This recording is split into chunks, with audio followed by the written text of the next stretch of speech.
What's up, guys?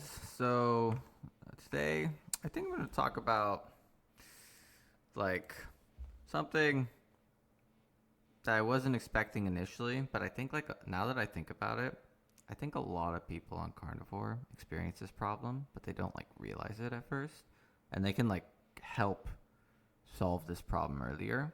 So, I made some videos on it before, but this is more like a really informal and just chill version of it. And it's that I think adding in certain things before uh, you start doing carnivore, like for instance, you start adding in what's called sunflower lecithin, and you might be like, "What the fuck? Why would you add like in a plant if you're gonna do carnivore, right?" And it's because I think a lot of people actually have like gallbladder sludge, or they have like problems with their gallbladder because they'll like switch to carnivore, which is like really heavy meat, heavy fat, right? And then suddenly their gallbladder is gonna like freak the fuck out, and it's gonna be like, what the fuck's going on, right? So I think like basically what you're supposed to do is you're supposed to add that in order to like dissolve the sludge.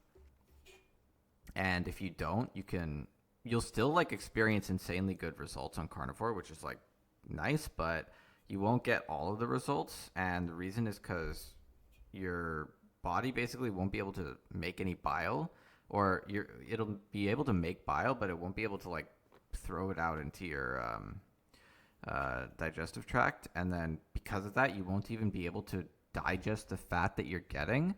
So because you won't be able to digest the fat that you're getting, you won't even like get as much of a benefit from carnivore. But if you just have like sunflower lecithin, which by the way, the thing about sunflower lecithin, like I forgot the main ingredient in it, but basically it's called PC, and that's like one of the crucial components in bile and like actually making bile like liquid and not like sludge like, right? So I can't remember the exact.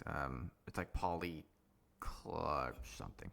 I can't remember. I just call it PC. So yeah, I think that's like one of the really big things that carnivores can do. Um, Another thing is like if you notice that you might have sludge, I once again in order to like test all this, you could just like go to the doctor and get an ultrasound in your upper right quadrant, and you'll see whether or not you have sludge there or not. If there's indicators of that, so yeah. But another thing you can do if you think like you're not digesting like everything fully on carnivore, and your like stool is like really diarrhea-ish or something like that, right? Or like watery, then you can like add in ox bile as one example. And then the ox bile will basically act as bile that your body isn't really able to manage or keep up with. Let's say, for instance, because you're like trying to get rid of the sludge in your gallbladder or whatever, right? So I think that could happen. That would be a good one. So add in ox bile if you think you're having a hard time digesting. Um, I also think, or at least with my personal experience, I think iodine like really helped. Iodine doesn't really matter, but I think that really helped. The way I recognize whether or not it did or if it didn't help is I remember I did the iodine for maybe like a day or two, and then I was like getting a little too bricked. I was getting way more bricked than usual, which is like I don't know. It's like higher libido, like a good sign, right? But it was sort of like tedious because it would kind of mess with my concentration. Like it's harder to focus. But regardless, it did show. It clearly showed to me, anyways. I looked at it and I was like, oh, okay, I'm getting bricked more, higher libido or whatever. So clearly something's like changing, right? It this wasn't happening as recently before, and now it's like really really common, maybe too common. Um, so I think it's pretty helpful. Um, I think cerule can also be helpful. Um, Although I will say cerule is like something you have to be really careful with because it it works so well you might mask symptoms that you wouldn't find otherwise, I think. So if you have like an internal problem and that internal problem isn't fixed, then you'll still be causing damage. But the problem is cerule's like stem cell thing.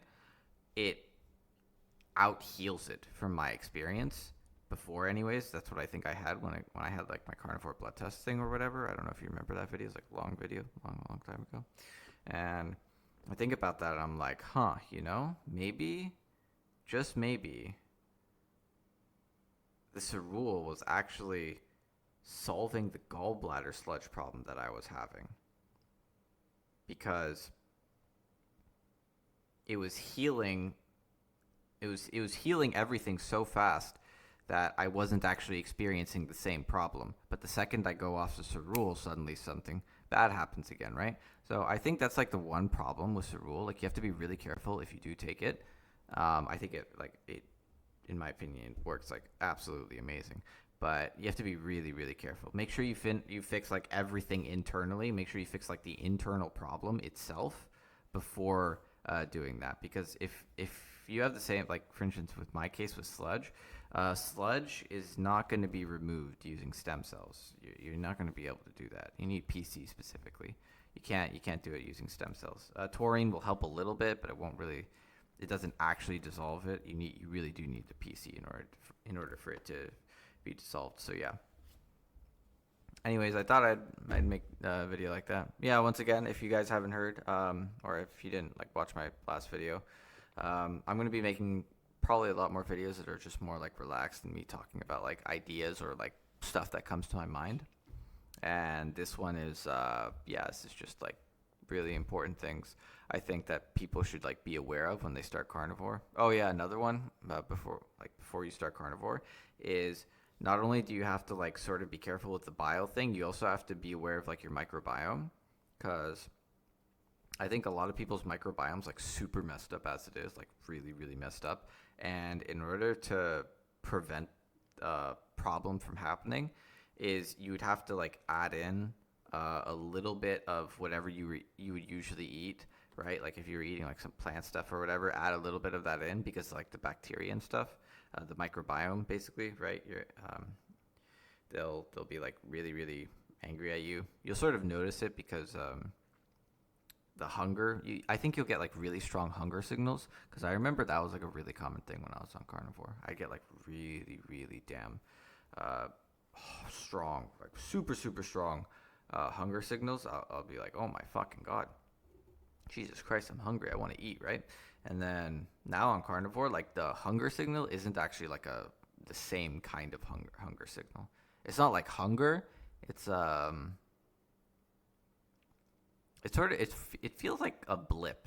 Maybe is the best way to put it. It's like a blip that's in my stomach whenever it's like, oh okay, like I'd like to eat now, and then that's what the blip thing feels like. So yeah. Anyways, thought you guys might find the video helpful or informative. So yeah, I'll see you guys in the next one.